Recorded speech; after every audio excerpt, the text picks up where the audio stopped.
If you've been following all the rules, counting calories, cutting carbs, doing the cardio, and still nothing seems to be working, I need you to hear this. It's not a discipline problem. The rules are wrong. And I'm going to show you exactly which ones, why they're wrong, and what's actually true instead. You've done everything you were supposed to do, okay? You tracked your food, you created that deficit, cut the carbs, added the cardio, but still, you're here, frustrated, stuck, wondering if your body has some special kind of flaw, something that makes you different, but not in a good way. Well, it's nothing like that. The problem is that very likely every piece of advice you followed was built on assumptions that don't hold up for a woman over 40. The plan was failing you.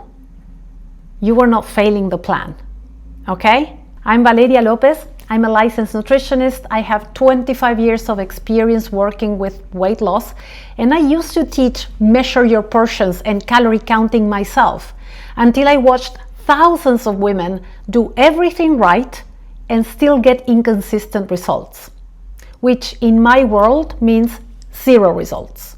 The standard weight loss model ignores two of the biggest factors driving weight after 40. Gut bacteria and hormonal signaling. So today I'm going to bust 5 myths for each one, and I'm going to tell you what's actually true instead. Ready? Myth number 1, and one of my favorites, calories in versus calories out, right? That's the equation that controls weight. And the myth is that if you eat less than you burn, then you will lose weight. So basically you need to track everything and stay in deficit, and the math will do the work. This is the foundation of almost every mainstream diet plan. And the reality is that your gut bacteria determine how many calories your body actually extracts from the food that you eat. Research shows that certain bacterial profiles can harvest extra calories per day from the exact same food. So basically, two people eating identical amounts of calories, say 1800 calories a day, which is a typical amount. So two different people can be absorbing very different amounts, and the calorie label on the package only tells you how much calories is in the food, not what your body will do with them. So I would say that that number that you've been focusing on is giving you useless information. The calories you eat are not the calories you absorb, and that one fact breaks the entire model. And let me say more. This fact makes it impossible to calculate how many calories you're actually eating. One of my clients, Natasha, she was meticulously tracking those 1600 calories a day for months, and she was gaining weight. When we rebalanced her microbiome and shifted what she was eating, not how much, she lost 4 kilos in the first week, eating more food. So the calorie math didn't change. The bacterial environment is what changed. Think of two mining operations working at the same pile of raw ore. One operation is very old and extracts only 60% of the minerals, and the other one is very efficient, very new, and extracts 90%. Same raw material, very different yield. Your gut bacteria are basically like that mining equipment. And depending on which bacteria dominate, you will extract different amounts of energy from identical foods. Now, even if we accepted the calorie model, the next myth is why it still won't work for women over 40. So here goes number 2. If you're not losing weight, you're eating too much. So the myth here is that the scale isn't moving because you're eating more than you think. I heard this countless times. So basically you need to track more carefully and reduce your portion even farther. So the answer is always less, no? But the reality is, and this gets overlooked, is that malnourishment and overweight are two conditions that can coexist.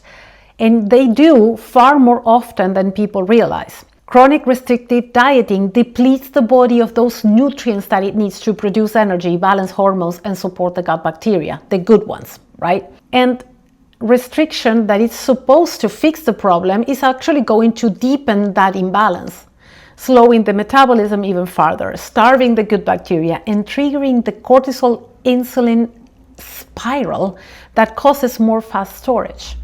So you can be simultaneously underfed and gaining weight. I see this constantly. I did an experiment on myself actually not long ago with an app that said that I had to eat 1200 calories based only on my weight then and how much I wanted to weigh. Great clinical assessment, by the way, no comment on that. Well, I tried it and it was really impossible for me to stick to that number of 1200 calories. My calorie budget ran out before dinner almost every day and I was hungry as hell. Needless to say, my mood didn't get any better, nor did my energy, and I definitely didn't lose any weight or gain muscle, by the way. But you know what really caught me and got my attention there is like even knowing everything I know, not being able to do it made me feel bad about myself. I felt I was failing. So if you've tried that too, and you felt like you were always doing something wrong or you never did enough, I hope that this little story brings you some relief. So the answer is almost never less food. For most of my clients, the answer is more of the right things. Natasha, that I mentioned earlier, she came to me after 2 weeks on a juice cleanse where she had gained 2 kilograms. That's almost 5 pounds. She was eating almost nothing and her body was holding on to every bit because restriction had triggered that response, that stress response. And her body interpreted this as famine. So when we increased her food intake and structured it correctly, she lost 4 kilos, about 9 pounds in week 1. Her body wasn't hoarding fat because she was eating too much. It was hoarding fat because it didn't feel safe. Now, the next one is a myth that I know will get pushback because it's one of the most deeply entrenched beliefs in nutrition.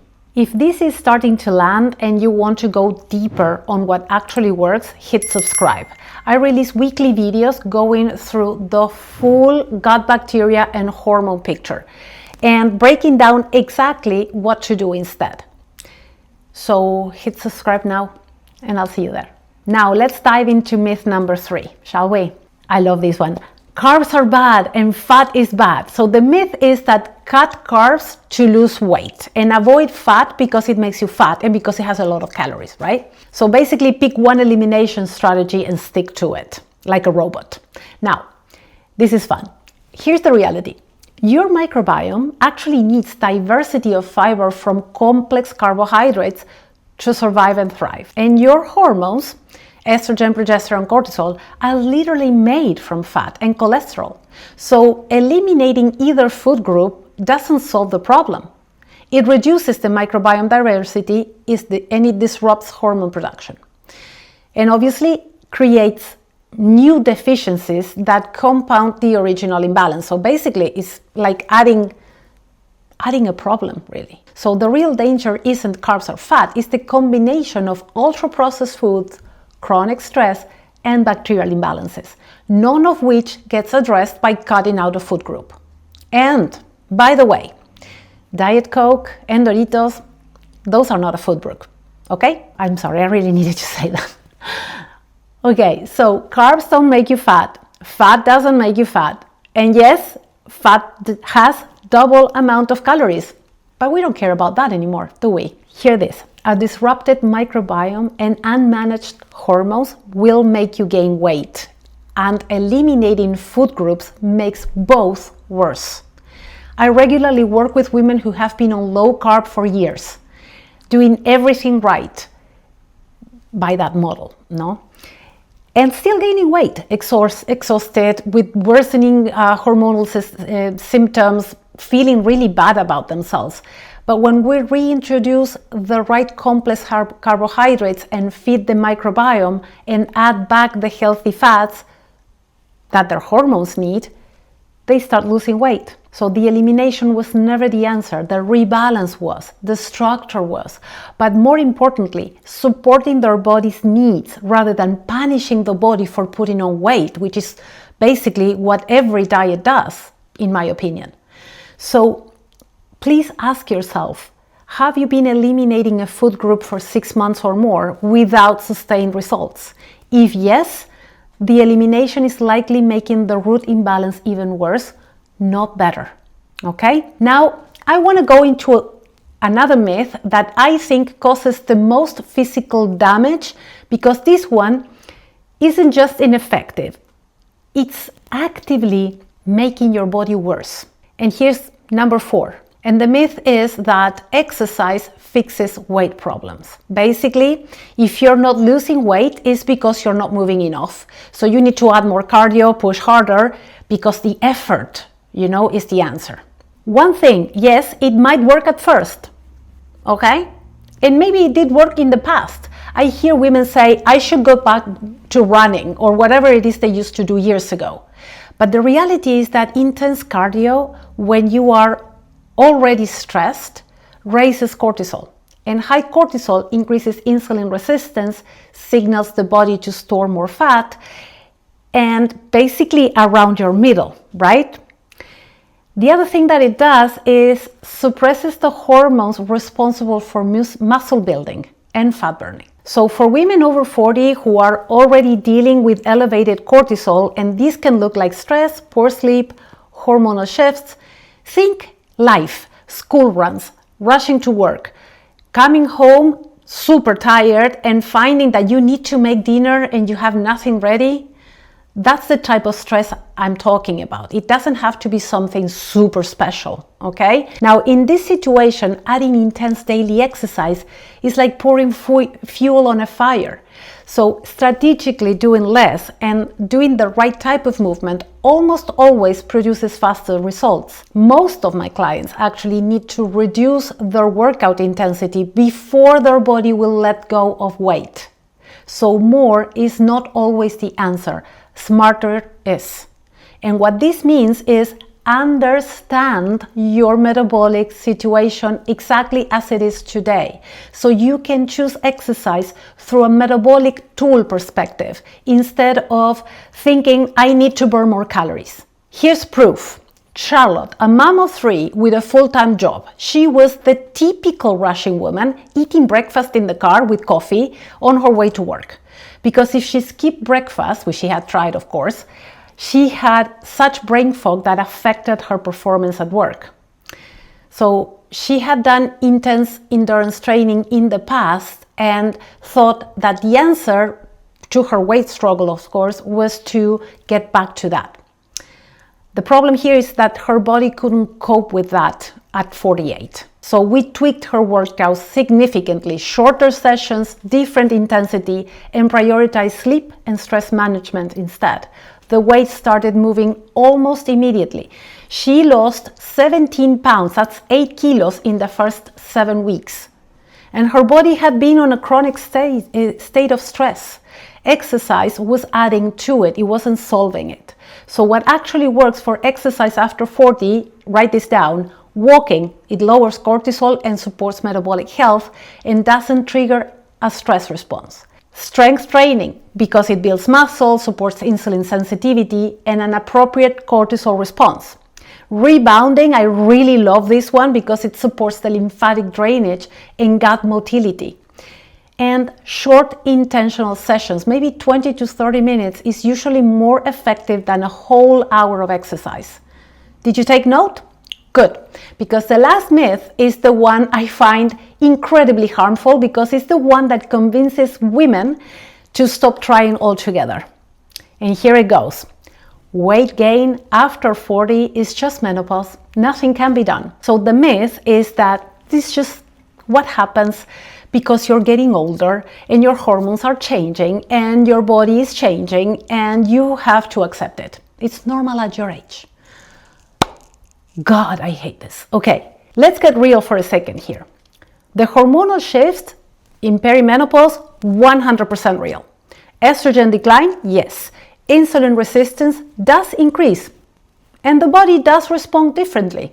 All true, okay? But manageable and inevitable are not the same thing. So we cannot change the hormonal transition itself. That's natural. But what we can absolutely change is how our body responds to it and how you support your body through it by supporting the gut bacteria that process estrogen, feeding that microbiome that regulates hunger and inflammation, and working with your hormonal cycle rather than ignoring it. Normal at your age is never an acceptable answer in my practice. Normal means common. It does not mean unavoidable. So I'll say that again. Normal at your age means it's common. It does not mean that it can be avoided. Those are completely different things, and boy, do I have proof. So Monica, for example, she was 56 when we met. She had completely convinced herself that her weight struggles were just aging, right? She'd been told so by enough practitioners that she believed in, including, of course, her endocrinologist who gave her the thyroid meds. She had Hashimoto's. So she told me in our first session, you know, nothing really works for me, but sure, let's give it a go. Long story short, she lost 12 kilos over the course of the program. That's about 25, 26 pounds. And she has kept it all off. At 60, she told me her health has no limits. Her hormones did not change. Her relationship with her body changed. And she was no longer on thyroid meds or cholesterol meds, by the way. If you have been told some version of this is just your age or it's just menopause, that is a failure to look for the actual root cause. It's not a diagnosis, it's a dismissal. I really hope that your takeaways from today's video are in the lines of you're not failing these plans are failing your biology. All these myths that we went through today have one thing in common. They treat weight as a simple math problem or a willpower problem and ignores the actual drivers: gut bacteria, hormonal signaling, your nervous system, your stress response, life itself, right? So once you stop following advice designed for a different situation, a different biological situation or metabolic situation, or even a different body, everything changes. So here's your challenge for this week. Ready for some homework? Pick one of the myths from this list from today's video, one that you've been following, and ask yourself, what would I do differently if that belief wasn't true? Take just any of them. That's where you start. Now that you know which rules to stop following, the next question is, how do you know if what's happening in your body goes deeper than just a diet fix? I made a video breaking down 5 warning signs that your body is screaming for help and not another diet. If you recognize yourself in 3 or more of these signs, you will finally understand why every attempt has left you feeling worse than you did before. Click the link on the screen now and watch that next. I hope that helps.